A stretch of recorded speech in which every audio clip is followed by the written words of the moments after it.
You ever hear someone scream, "Your kids don't deserve that pool at your own 8-year-old," until she cries and think, well, that's new. That's how this all started for us. One sun-soaked Saturday, my family out by the water and some woman screaming at my daughter for swimming in our private lake, calling 911 on us 3 times. The wildest part, her entire reason was her son has an IQ of 140, so somehow he deserved our property more than our kids. She actually live-streamed her rants to thousands, calling us selfish for not sharing. Then she showed up at our pool and did something I'll never forget. Yeah, buckle up, because this one goes from funny to absolutely insane. Saturdays at our ranch used to be sacred. Me with my laptop, my wife Elena grilling burgers, our kids Lily and Noah playing Marco Polo, neighbor Mrs. Rodriguez filming segments for her neighborhood Life Channel Texas Sun on our backs. I should have known it was too good to last. The first sign came 3 weeks earlier, but of course I missed it. Elena is a public school teacher. Her social media is wide open, posting resources for parents, photos of family pool Saturdays. She put up this sweet post, "Family pool Saturdays 2 p.m. with heart emojis." Seemed innocent. Turns out not everyone online is just liking and moving on. The woman who'd flip our lives upside down rolled in on a Tuesday dressed like she was about to deliver quarterly earnings to shareholders, not stroll across Texas backroads. She said her name was Patricia Miller, but as I'd learned, that wasn't her real name. She had a boy, Jaden, trailing behind her, clutching a sketchbook. "Excuse me," she said, all syrupy, but with this sharpness that made the hairs on my arms stand up. "Is your pool insured?" "How many gallons does it hold?" I laughed. "Who opens a conversation that way?" I explained it was a private spring-fed lake, about 50,000 gallons. Her eyes just lit up like she'd hit the lottery. "My Jaden here, he's exceptional. IQ of 140, state swimming champ. He needs proper facilities. Public pools aren't adequate for a child like him." Jaden just hunched deeper into his sketchbook, looking about 11 thin dark circles under his eyes, like he hadn't slept a full night in years. When I said this was private property, Patricia's nice act slipped. "Your children swim rather basically. Jaden could teach them excellence. It's selfish to waste this on mediocrity." I mean, mediocrity, she actually said that. My daughter Lily, always curious, wandered over to Jaden. "What are you drawing?" she asked, gentle as could be. Jaden whispered, "The bottom of pools. That's all I ever see." Patricia yanked the sketchbook away so fast Jaden stumbled. Mrs. Rodriguez, bless her, caught the whole thing on video for her channel, Jaden's Terror.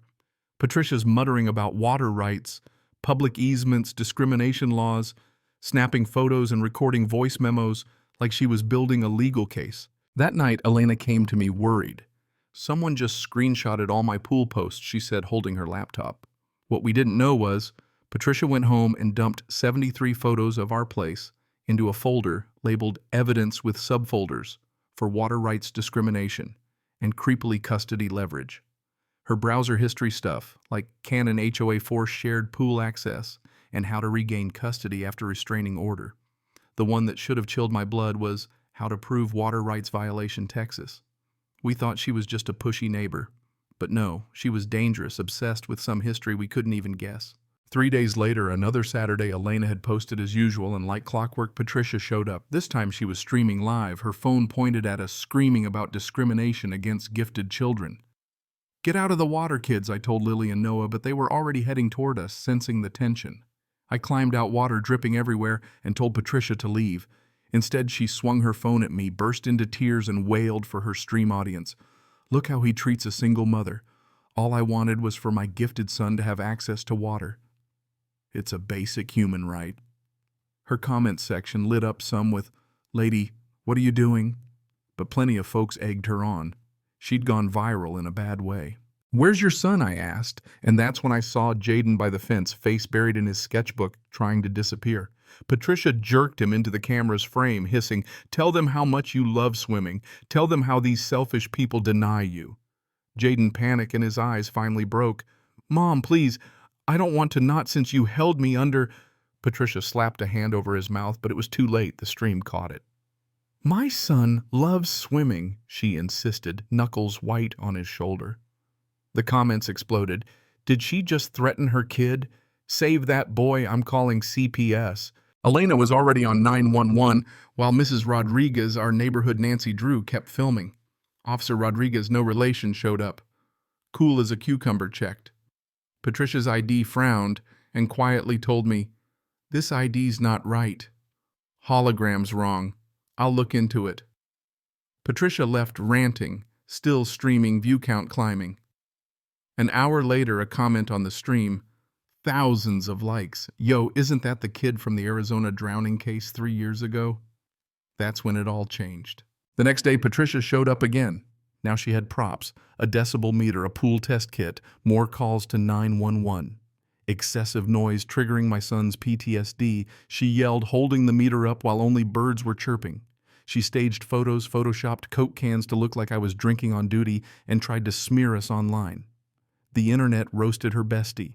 "That's literally Coke Zero, and ma'am, this is embarrassing." Her humiliation made her more desperate. Officer Rodriguez started digging. A call to Arizona revealed Patricia was actually Margaret Polson, wanted for violating a restraining order and child endangerment. She'd lost custody after holding Jaden underwater to build lung capacity.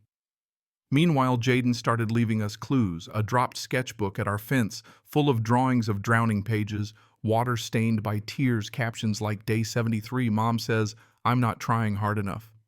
It broke us. Elena wept, and we realized this was bigger than pool drama. It was child abuse hidden behind gifted child nonsense. That night, security footage caught Patricia sneaking by our fence, pouring chlorine tablets into the lake, muttering, "If we can't have it, no one can." Joke was on her, the lake's fed by springs, so the chemicals did nothing but that label Arizona Pool Supply would help tie her to her real identity. Mrs. Rodriguez had installed new cameras, building her own documentary. Patricia was unraveling. By dawn, Officer Rodriguez had confirmed it, Margaret Polson kidnapping federal warrant. Jaden's father, David, was granted custody after Margaret's abuse, but she'd vanished with Jaden 347 days ago. Elena found news stories Margaret, aka Patricia, arrested in Arizona after forcing her son underwater during training witnesses, pulling Jaden out unconscious. David had begged the public for help.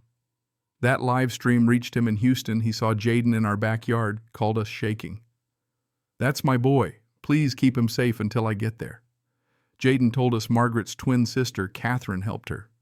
Said champions are made through suffering. The night before the HOA meeting, Patricia lost it printing fake documents, hiring a paralegal off Craigslist, marking fake property lines on Google Maps, using Comic Sans for certificates, talking to herself in voice memos. "They'll see Jaden's gifted. He deserves it all." Then at midnight, a knock on our door. Jaden, terrified, clutching his sketchbook, whispering, "I can't do it anymore. She wants me to swim for everyone at the meeting. If I don't pretend, she'll punish me." He showed us real certificates, medical records, hospitalizations for near-drowning, therapy notes for severe aquaphobia. One note: "If something happens to me, tell Dad about November 15th, the last time she nearly killed him." The next morning, the HOA meeting turned into a circus. Patricia, full power suit, streaming live, rolled her suitcase of evidence to the front, connected her phone to the TV, and began a delusional rant about water rights and gifted discrimination. She showed maps, forged IQ tests, and accused us of conspiracy with Big Pool. I stood up calm as I could and shared our security footage, her trespassing, her live stream, Jaden mouthing, "Please help me." The room gasped. Then on Zoom, David appeared from the courthouse. "That's my son. She kidnapped him after losing custody." Just then, Sheriff Davis walked in, warrant in hand. Patricia tried to bolt phone, still streaming to 200,000 people, as Officer Rodriguez tackled her. The chat went berserk. "She's live streaming her own arrest," Patricia screamed. "Jaden must be the best," but all anyone saw was a broken, dangerous woman being taken away. When the dust settled, the truth was out. Patricia or Margaret planned to take our pool and horrifyingly forged adoption papers for our kids. The aftermath was surreal: viral videos, t-shirts reading, "I just wanted to draw manga, raising money for child abuse prevention," Netflix offering Mrs. Rodriguez a documentary deal. But for us, healing was quiet. David and Jaden finally reunited, therapy for the years of trauma. Jaden drawing again, this time superheroes who break free from pool lanes. Our ranch, once just a place to swim, became a symbol for something bigger, standing up, protecting kids, and learning to see the signs before it's too late. 3 months later at a barbecue, Jaden drew portraits for all the neighbors, signed ours to the family who saved me when I couldn't save myself. As the sun set, he handed me one last drawing, Patricia behind bars, looking peaceful, and a note, "I'm finally free. November 15th next year, she's eligible for early release." He looked me in the eyes, dead serious. Her twin sister moved in across the street. So is this really over or just another beginning?